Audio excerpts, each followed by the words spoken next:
السلام علیکم ورحمۃ اللہ وبرکاتہ۔ الحمدللہ وکفی وسلام علی عبادہ الذین اصطفیٰ۔ محترم ساتھیوں اور دوستوں، عزیز بھائیوں، معزز ماؤں اور بہنوں، آج میرا موضوع ہے عبد الرحمن بن صخر رضی اللہ تعالیٰ عنہ، جن کی کنیت ابو ہریرہ ہے۔ واقعہ یہ ہے کہ جب طفیل بن عمر دوسی رضی اللہ تعالیٰ عنہ اسلام کی دعوت لے کر اپنے قبیلے دوس میں گئے تو ان کی دعوت پر سب سے پہلے ابو ہریرہ رضی اللہ تعالیٰ عنہ نے اسلام قبول کیا۔ جب وہ رسول اللہ صلی اللہ علیہ وسلم کے پاس آئے تو آپ نے پوچھا کہ آپ کا نام کیا ہے؟ انہوں نے کہا میرا نام عبد الشمس ہے۔ تو آپ نے فرمایا آج کے بعد آپ عبد الرحمن ہیں۔ آپ نے ان کا نام چینج کر دیا، تبدیل کر دیا، عبد الشمس سے آپ نے عبد الرحمن کر دیا۔ عبد الشمس کا معنی سورج کی عبادت کرنے والا، سورج کی پوجا کرنے والا، اور عبد الرحمن کا معنی اللہ تعالیٰ کی رحمان کی عبادت کرنے والا، رحمان کا بندہ۔ ابو ہریرہ فرماتے ہیں مجھے بڑی خوشی ہوئی، میں نے اپنا نام تبدیل کیا تو مجھے خوشی ہوئی کہ میرا نام عبد الرحمن رکھ دیا گیا ہے۔ پھر اس کے بعد وہ چھوٹے ہوتے بلیوں سے کھیلا کرتے تھے تو ان کا نام ابو ہریرہ پڑ گیا، بلیوں والے۔ ابو کا معنی باپ نہیں، ابو کا معنی والے، بلیوں والے۔ اور رسول اللہ صلی اللہ علیہ وسلم ان کو پیار سے ابو حر کہا کرتے تھے کہ بلوں والا، یعنی مذکر، بلیوں نہیں بلوں والا۔ تو اس نام سے، یا بلے والا، بلوں سے کھیلنے والا، تو یہ نام پڑ گیا، یعنی ابو ہریرہ یا ابو حر۔ اور ابو ہریرہ خود بھی کہتے ہیں مجھے ابو حر زیادہ پسند ہے ابو ہریرہ سے، کیونکہ یہ مذکر کی طرف ہے اور ابو ہریرہ مؤنث کی طرف ہے، یہ اس کی نسبت ہے، یعنی ابو ہریرہ بلیوں والا اور ابو حر بلے والا۔ پھر اس کے بعد یہ خود کہتے ہیں کہ میں نے جب تک رسول اللہ صلی اللہ علیہ وسلم کی خدمت میں رہا میں نے شادی نہیں کی، صرف قرآن پاک پڑھتا، احادیث یاد کرتا، حتیٰ کہ ایک دفعہ میں نے نبی صلی اللہ علیہ وسلم سے فرما دیا، کہہ دیا کہ اے نبی صلی اللہ علیہ وسلم آپ کی باتیں مجھے بھول جاتی ہیں، آپ کی احادیث مجھے بھول جاتی ہیں، میرا حافظے کا مسئلہ ہے۔ تو رسول اللہ صلی اللہ علیہ وسلم نے فرمایا اپنی چادر آگے کرو۔ چادر اس نے آگے کر دی، آگے بچھا دی، تو رسول اللہ صلی اللہ علیہ وسلم نے کچھ اشارہ کیا اور آپ نے فرمایا اس کو اکٹھی کر کے سینے سے لگا لو۔ تو کہتے ہیں میں نے وہ چادر اکٹھی کی، اس میں برکت تھی، میں نے سینے سے لگایا، تو اس کے بعد مجھے کبھی کوئی حدیث نہیں بھولی، کبھی کوئی اللہ کے رسول کا فرمان نہیں بھولا۔ تو جب میں نے اسلام قبول کیا میں واپس گیا اپنے گھر میں، اپنی ماں کو بڑا سمجھایا، لیکن وہ شرک پر ڈٹی رہی، اڑی رہی، وہ ضد کرتی رہی، حتیٰ کہ وہ رسول اللہ صلی اللہ علیہ وسلم کے بارے میں باتیں کرنا اس نے شروع کر دی۔ اور ایک دن اس نے بڑی گستاخیاں کی تو میں روتا ہوا نبی صلی اللہ علیہ وسلم کے پاس آیا۔ میں نے کہا اللہ کے نبی میری ماں مجھے ان سے بڑی محبت ہے، لیکن وہ اسلام قبول نہیں کر رہی، حتیٰ کہ آج انہوں نے آپ کے بارے میں کچھ باتیں کر دی ہیں جو مجھے بڑی بری لگی ہیں، میں بڑی تنگی میں ہوں، بڑی مشکل میں ہوں، بڑی پریشانی میں ہوں۔ تو آپ نے ان کی والدہ کے لیے بھی دعا کر دی۔ جب والدہ کے لیے دعا کی تو ابو ہریرہ فرماتے ہیں میں گھر پہنچا، جب میں گھر گیا تو میں نے دیکھا کہ گھر کا ماحول چینج ہو گیا، گھر کا ماحول تبدیل ہو گیا۔ میری والدہ نے غسل کیا، غسل کر کے انہوں نے پڑھ دیا اشہد ان لا الہ الا اللہ واشہد ان محمدا عبدہ ورسولہ۔ تو میری خوشی کی انتہا نہیں رہی کہ میں اور میری والدہ نے اسلام قبول کر لیا ہے۔ اب میری اپنی والدہ پر بڑا خوش تھا، ان کی بڑی خدمت کیا کرتا تھا۔ تو ایک دفعہ حضرت زید بن ثابت کہتے ہیں کہ میں اور ابو ہریرہ اور ہمارا ایک اور ساتھی، ہم 3 آدمی دعا کر رہے تھے، دعا کرتے ہم باتیں کرتے رہے، کچھ ہم آپس میں بات کر رہے تھے، دعا کرنے لگے، کچھ دین سیکھ رہے تھے، دین پر باتیں کر رہے تھے۔ تو باتیں کرتے کرتے ہم نے دیکھا کہ رسول اللہ صلی اللہ علیہ وسلم تشریف لائے ہیں، ہمارے پاس آئے تو ہم ڈر گئے، سہم گئے، پتہ نہیں کیا بات کریں گے۔ میں اپنی بات جاری رکھوں۔ تو زید بن ثابت کہتے ہیں کہ میرے ساتھی نے ایک دعا کی، میں نے بھی آمین کہا، ابو ہریرہ نے بھی آمین کہا، اور رسول اللہ صلی اللہ علیہ وسلم نے بھی آمین کہا۔ پھر میں نے دعا کی، ابو ہریرہ نے آمین کہا، میرے ساتھی نے آمین کہا، اور رسول اللہ صلی اللہ علیہ وسلم نے آمین کہا۔ پھر ابو ہریرہ نے دعا کی، انہوں نے بھی کہا یا اللہ مجھے ایسا علم عطا فرما جو مجھے بھولے نہ، یا اللہ مجھے ایسا علم عطا فرما، ایسا حافظہ عطا فرما کہ مجھے علم نہ بھولے۔ تو رسول اللہ صلی اللہ علیہ وسلم نے آمین فرما دیا، آمین کہہ دیا۔ تو زید بن ثابت کہتے ہیں میں نے کہا ہم بھی یہ دعا کرتے ہیں۔ اللہ کے رسول نے فرمایا یہ جو دوسی نوجوان ہے تم سے سبقت لے گیا، تم سے آگے بڑھ گیا، دوسی نوجوان ابو ہریرہ تم سے آگے بڑھ گیا ہے اس موضوع پر، اس مسئلے میں، اس دعا میں، کہ اس نے ایسی دعا کر دی ہے کہ یا اللہ مجھے ایسا علم عطا فرما جو مجھے بھولے نہ۔ اسی طرح ایک دفعہ ابو ہریرہ رضی اللہ تعالیٰ عنہ، نام ان کا عبد الرحمن ہے اور ان کے والد کا نام صخر ہے، عبد الرحمن بن صخر۔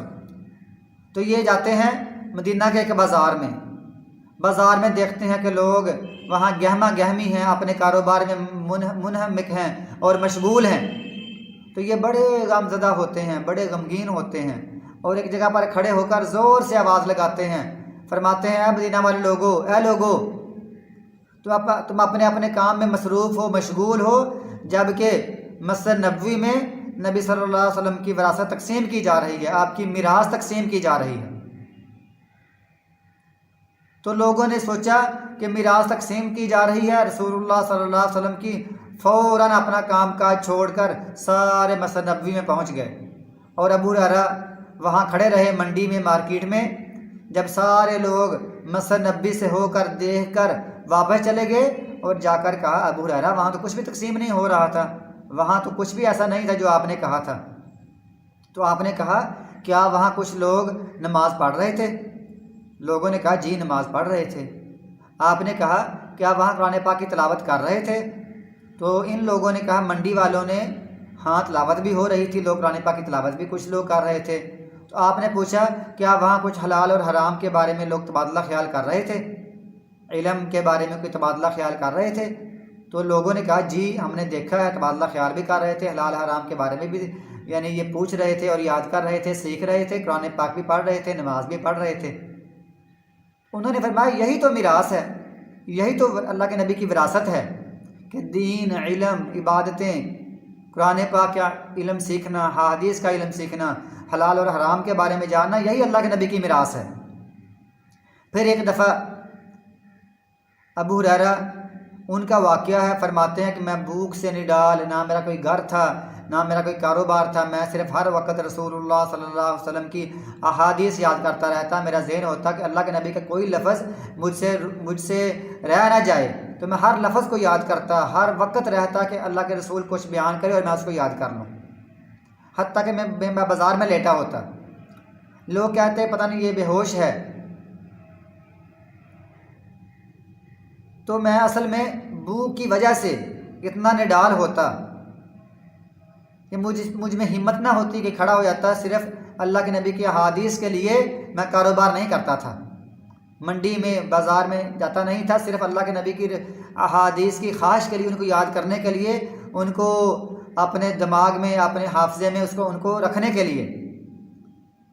تو ایک دن میں بازار میں تھا، بے ہوشی کا عالم ہے، بھوک سے نڈال ہوں، بڑی بھوک لگی ہوئی ہے، ابو بکر صدیق گزرے، میں نے ان سے ایک آیت کی تفہیم پوچھی، اس کی تفسیر پوچھی، ان کا مفہوم پوچھا، تو وہ آیت تو یہ ہے، شاید یہ آیت ہے اَيُطْعِمُونَ الطَّعَامَ عَلَىٰ حُبِّهِ مِسْكِينًا وَيَتِيمًا وَأَسِيرًا، اور وہ کھانا کھلاتے ہیں اس کھانے سے محبت کے باوجود یتیموں کو، وَيُطْعِمُونَ الطَّعَامَ عَلَىٰ حُبِّهِ مِسْكِينًا وَيَتِيمًا وَأَسِيرًا، مسکین کو، یتیم کو اور قیدی کو کھانا کھلاتے ہیں، مسکین کو، یتیم کو اور اسیر کو۔ جب میں نے اس کی تفسیر پوچھی تو ابو بکر صدیق نے مجھے اس کی تفسیر بتا دی اور آگے چلے گئے۔ پھر عمر فاروق آئے، میں نے ان سے بھی پوچھا کہ اس آیت کی تفسیر کیا ہے، اَيُطْعِمُونَ الطَّعَامَ عَلَىٰ حُبِّهِ مِسْكِينًا وَيَتِيمًا وَأَسِيرًا، انہوں نے بھی اس کا مفہوم بتا دیا، اس کی تفسیر بتا دی اور وہ بھی چلے گئے، جبکہ میرا مقصد یہ تھا، میرا ذہن یہ تھا کہ اس آیت کو سمجھ کر، پڑھ کر مجھے ساتھ گھر لے جائیں گے، مجھے کھانا کھلائیں گے، حتیٰ کہ رسول اللہ صلی اللہ علیہ وسلم تشریف لائے۔ میں نے آپ سے بھی اس آیت کا مطلب پوچھا، آپ نے مجھے کہا ابو ہریرہ چلتے ہیں، گھر چلتے ہیں، آپ کو کھانا کھلاتا ہوں، آپ کو کوئی چیز کھلاتا ہوں۔ یعنی رسول اللہ صلی اللہ علیہ وسلم اصل نبض شناس تھے، اصل آپ چہروں کو پڑھنے والے، آپ لوگوں کا جو ضروریات تھی ان کو آپ چہرے سے پہچانتے تھے، آپ بڑے نبض شناس تھے۔ آپ نے ان کی باتوں سے یہ اندازہ لگا لیا یا سمجھ لیا کہ اس کو بھوک لگی ہوئی ہے، اس لیے اس آیت کا ترجمہ اور تفہیم اور تفسیر پوچھ رہے ہیں۔ ان کو ساتھ لے کر گھر چلے گئے اور گھر جا کر کہا کہ فرمایا میری بیوی سے پوچھو گھر میں کوئی چیز ہے، تو گھر والوں نے کہا ہاں دودھ کا پیالہ پڑا ہے ایک۔ فرمایا پوچھو کنہوں نے بھیجا ہے، کس نے بھیجا ہے؟ تو گھر والوں نے کہا کسی صحابی نے بھیجا ہے۔ تو آپ نے فرمایا وہ لے آؤ۔ ابو ہریرہ لے کر آ گئے اور آپ اصحاب صفہ کے پاس آ گئے اور آپ نے فرمایا اصحاب صفہ کو سب کو بلاؤ اور سب کو کہو کہ یہ دودھ پی لیں۔ تو میرے ذہن میں آیا کاش یہ میں پیتا اور میرے جسم میں طاقت آتی، توانائی آتی، میرا پیٹ بھرتا، میرا جسم فریش ہوتا، میری بھوک مٹتی، لیکن آپ نے فرمایا انہیں اصحاب صفہ کو پلاؤ۔ تو میں نے سب کو پلاتا رہا، سارے لوگوں نے، سارے اصحاب صفہ نے، سارے صحابہ کرام جو وہاں رہتے تھے انہوں نے پی لیا۔ پھر وہ دیکھا کہ دودھ کا پیالہ ویسے کا ویسا ہی، وہ برا کا برا ہوا ہی ہے۔ تو پھر میرے تھوڑا سا حوصلہ ہوا، میں نے کہا اللہ کے نبی نے مجھے فرمایا ابو ہریرہ اب تم بچ گئے اور میں بچ گیا ہوں۔ میں نے کہا جی ہاں آپ بچ گئے اور میں بچ گیا۔ آپ نے فرمایا ابو ہریرہ پیو اس کو۔ تو میں نے پینا شروع کر دیا۔ فرمایا اور پیو، میں نے اور پیا۔ فرمایا اور پیو، میں نے اور پیا، حتیٰ کہ رسول اللہ صلی اللہ علیہ وسلم نے باقی بچا ہوا پیالہ پی لیا۔ یہ ہم رسول اللہ صلی اللہ علیہ وسلم کی شان، پہلے اپنے صحابہ کا، اپنے خدام کا خیال رکھتے ہیں، بعد میں اپنا فکر کرتے ہیں۔ اللہ تعالیٰ ہمیں بھی اس طرح ہی کہ پہلے اپنے طلباء کا، اپنے اسٹوڈنٹس کا، ان کی فکر کرنے کی توفیق عطا فرمائے، اپنے کارکنان کی، اپنے جو ماتحت ہیں، اپنے رعایا ہے، پہلے انہیں فکر کرنے کی توفیق عطا فرمائے، پھر ہم اپنا فکر کریں۔ لیکن ہمارا معاملہ یہ ہے کہ نہ ہم ان کی طرح کرتے ہیں، نہ ہمارے جو بڑے بڑے حکمران ہیں، جو ذمہ داران ہیں، نہ وہ ایسا کرتے ہیں، بلکہ اور نہ اساتذہ ایسا کرتے ہیں۔ ہر کوئی اپنا فکر کرتا ہے، اپنی رعایا کا وہ کم فکر کرتے ہیں، جبکہ رسول اللہ صلی اللہ علیہ وسلم اپنی رعایا کا زیادہ فکر کیا کرتے تھے، اور یہی سنت نبوی ہے۔ اسی طرح ابو ہریرہ فرماتے ہیں پھر اس کے بعد وقت گزرا، فتوحات ہوئی، حتیٰ کہ ہمارے پاس بہت سا مال آ گیا، فتح میں، مال غنیمت میں بہت سا مال آیا، تو میں نے اپنا گھر بنایا اور شادی کی۔ اور شادی بھی کیا منظر ہے، شادی میں نے اس عورت سے کی جس کا نام بسرا یا بسرا بنت غزوان ہے، اس سے میں نے شادی کی۔ اور یہ وہ عورت ہے کہ جس کی میں مزدوری کیا کرتا تھا پورے دن میں 2 وقت کی روٹی کے لیے، 2 روٹیوں کے لیے پورے دن میں ان کے مزدوری کرتا اور مجھے 2 روٹیاں ملتی، اور ان کے ساتھ میں سفر کرتا، جہاں یہ قافلہ ٹھہرتا میں مسافروں کی خدمت کرتا، اور جہاں یہ سفر کرتے میں ان کے سواریوں کو ہانکتا تھا، یعنی سواریاں ہانکتا، ان کے مسافروں کی قبیلہ والوں کی خدمت کرتا، اور میں 2 وقت کی روٹی پر، یعنی 2 روٹیوں پر۔ پھر ایک دور آیا، میں امیر ہوا، کاروبار ہوا، مال غنیمت آیا، فتوحات ملی، تو میں نے اس عورت سے شادی کی، بسرا بنت غزوان سے میں نے پھر شادی کی۔ بسرا بنت غزوان سے میں نے اسی عورت شادی کی جس عورت کی میں مزدوری کیا کرتا تھا۔ آج بھی ہمیں کچھ ایسے واقعات ملنے کو ملتے ہیں کہ کبھی ہم چلتے پھرتے ہیں بازاروں میں، دوستوں کے ساتھ جاتے ہیں، تو ایسے بھی ہیں ایک بندہ ایک فیکٹری میں پہلے ملازم تھا، چائے دیتا تھا، اور پھر وہی لڑکا چائے دیتے دیتے اس نے کاروبار کیا اور اس فیکٹری کا وہ جی ایم بنا۔ یہ ہوتا ہے تلک الایام نداولها بین الناس، یہ دن ہے، ہم لوگوں کے درمیان اس کو پھیرتے رہتے ہیں، یہ دن پھر کر آتے ہیں۔ اس طرح پر ایک دن کہتے ہیں کہ مجھے اللہ تعالیٰ نے کیسے کہاں سے لے کر کہاں پہنچا دیا، میں اس کے اللہ تعالیٰ کی بڑی تعریف کیا کرتا تھا، میں کہتا تھا الحمدللہ الذی، اللہ کی بڑی تعریف ہے جس نے مجھے دین اسلام کا پیروکار بنایا اور میرے دل میں رسول اللہ صلی اللہ علیہ وسلم کی محبت ڈال دی۔ الحمدللہ اس اللہ کی تمام تعریفیں ہیں جس نے مجھے قرآن پاک سمجھا دیا۔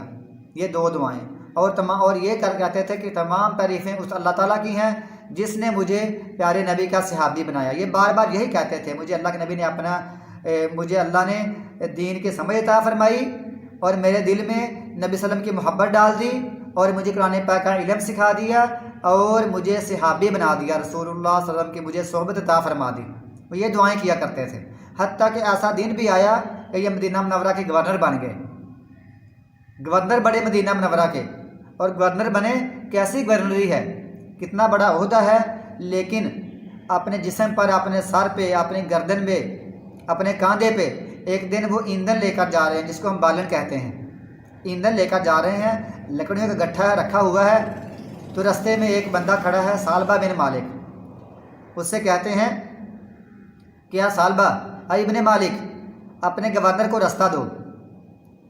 تو اس نے کہا کہ یہ رستہ تیرے لیے کافی نہیں ہے گورنر کے لیے؟ تو کہتے ہیں اے ثعلبہ، اللہ کے بندے کو ابو ہریرہ کو گزرنے کے لیے، اور اس کی جو اوپر لادا ہوا ہے جو لکڑیاں، ان کے لیے تھوڑا رستہ کھلا کر دو، میں نے یہاں سے گزرنا ہے۔ یعنی گورنر ہے لیکن اپنے کندھوں کے اوپر لکڑیاں اکٹھا کر کے لے کے آ رہے ہیں، اور اپنے گھر کو چلانے کے لیے، گھر کی آگ گھر کے لیے، اور گھر کے کام کاج کے لیے، گھر کی ضرورت کے لیے لکڑیاں خود لاتے ہیں، یہ ہیں وہ گورنر۔